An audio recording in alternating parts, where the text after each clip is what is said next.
So many fun things are happening right now. I can't even begin to describe it. First off, inside of 30 days for my first commercial building. Okay, for all you guys who've bought your own commercial building, you have your businesses in there, bravo, that's awesome. I'm still catching up to you. But for me to buy my first commercial building, move my team in there and have it completely, perfectly set up just for my company and how it runs, it's priceless. So just very excited about that.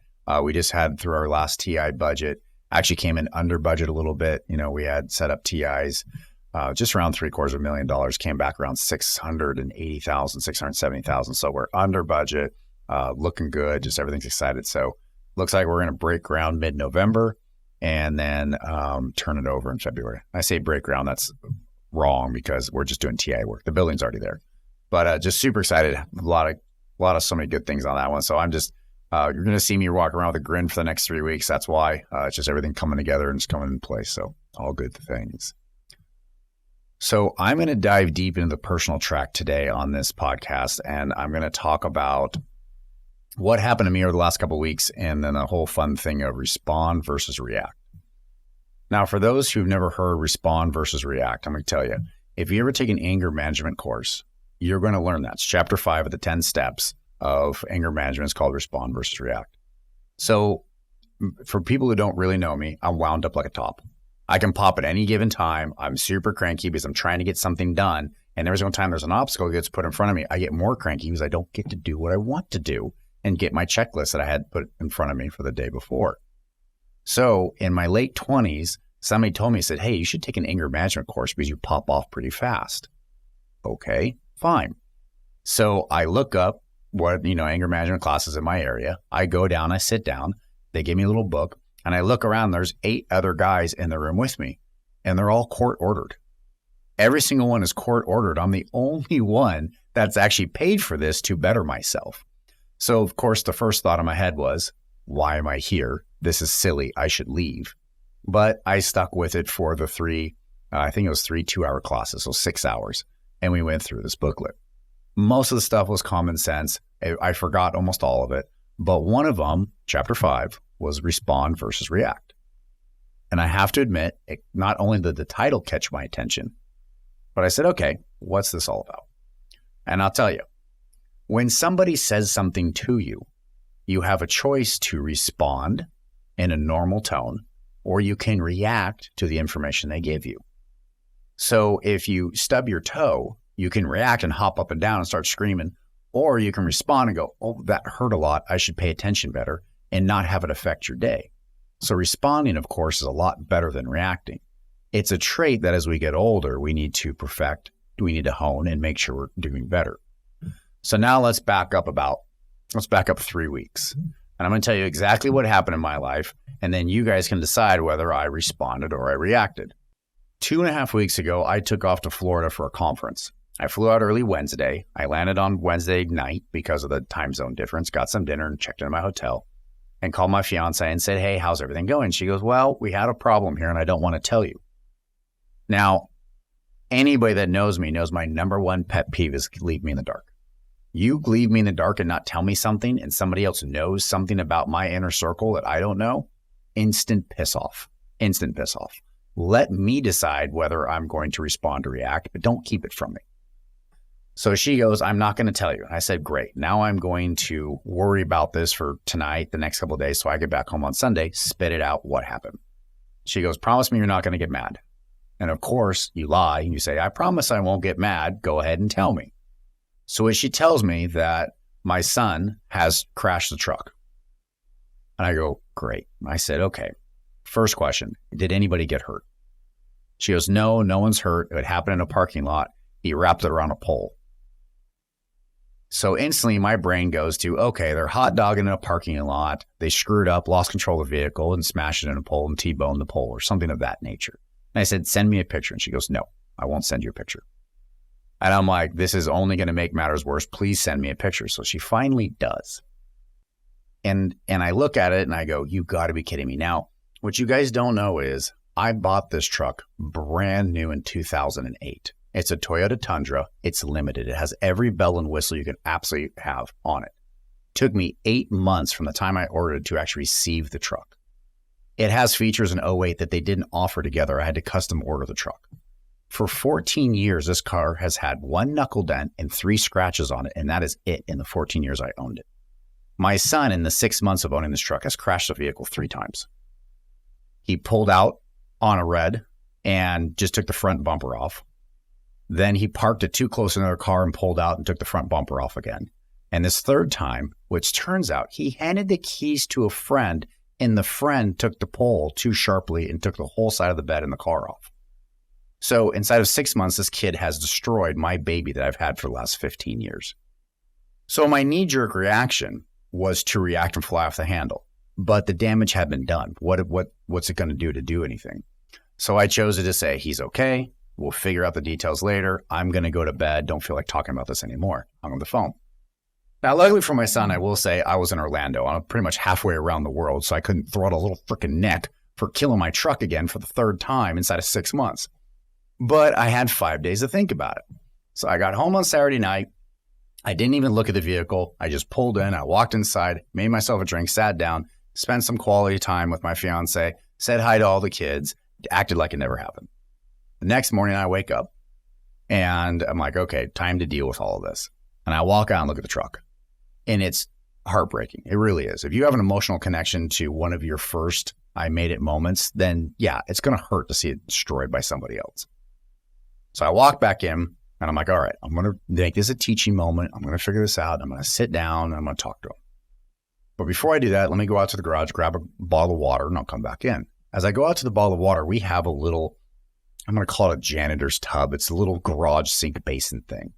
And the kids are notorious, not just the oldest kid, but all 4 of the kids are notorious for throwing something in there and not rinsing it. So the tub is disgusting. It's ugly. It's destroyed. Well, during the 5 days that I was gone, my fiance and the kids had decided they're going to repaint the kitchen cabinets. Fine, great, okay. Repaint the cabinets. That's your prerogative. Go for it. But they had dumped the paint in the sink and never rinsed the paint down.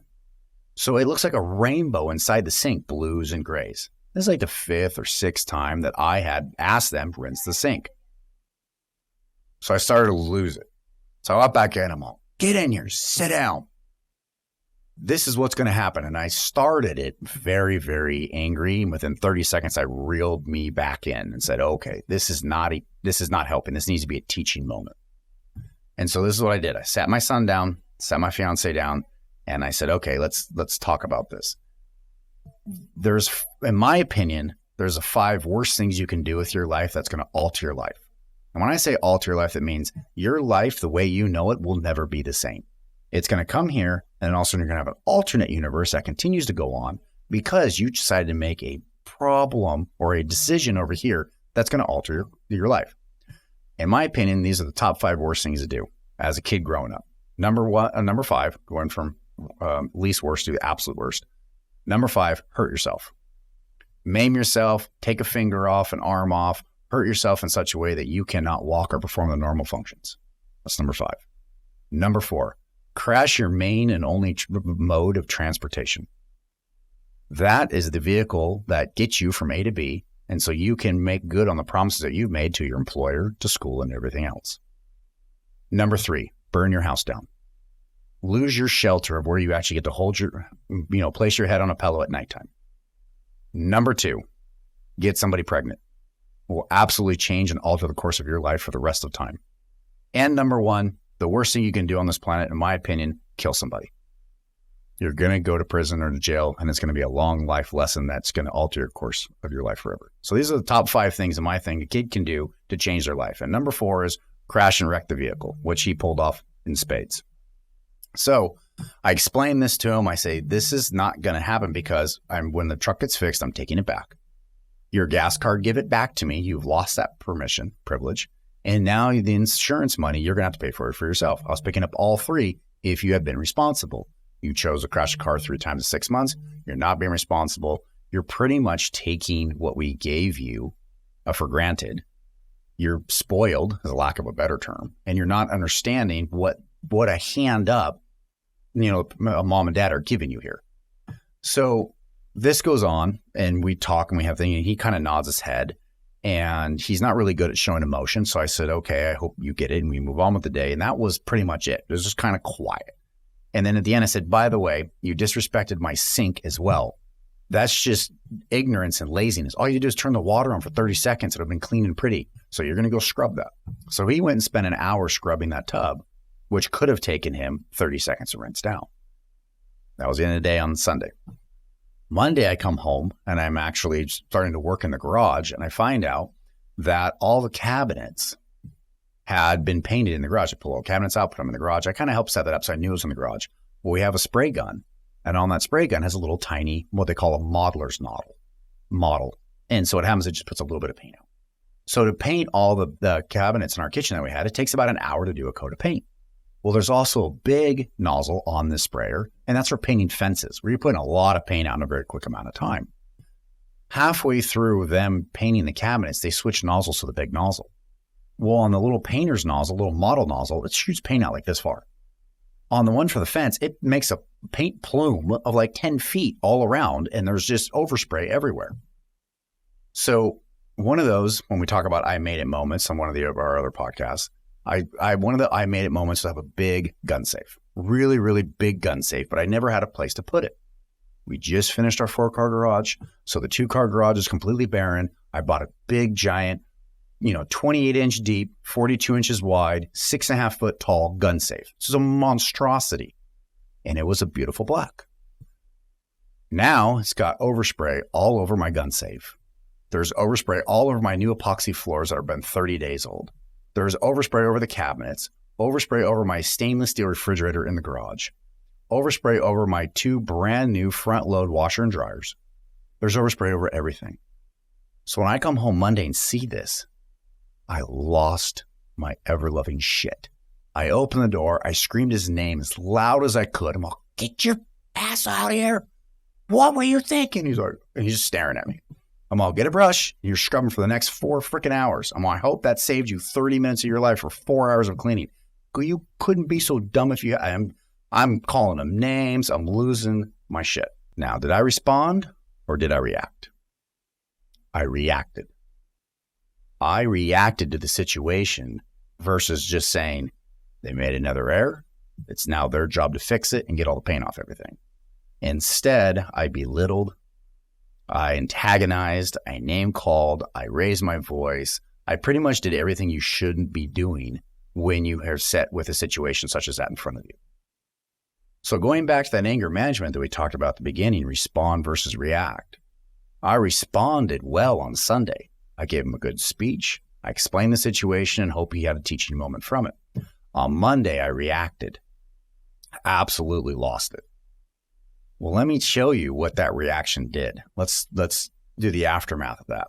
Not only did I flip my top, but fiance and mama bear came in and said, you want to yell at somebody, you yell at me.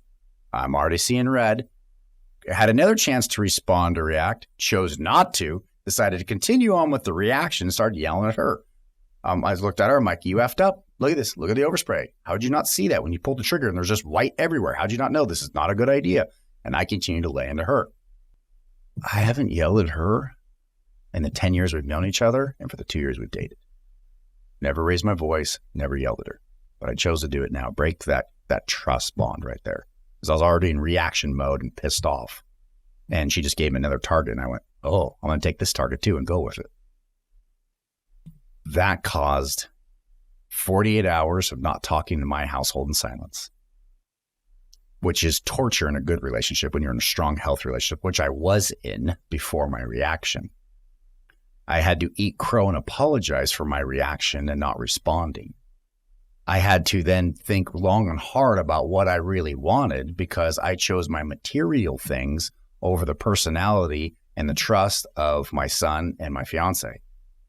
I chose to burn all those bridges over material things.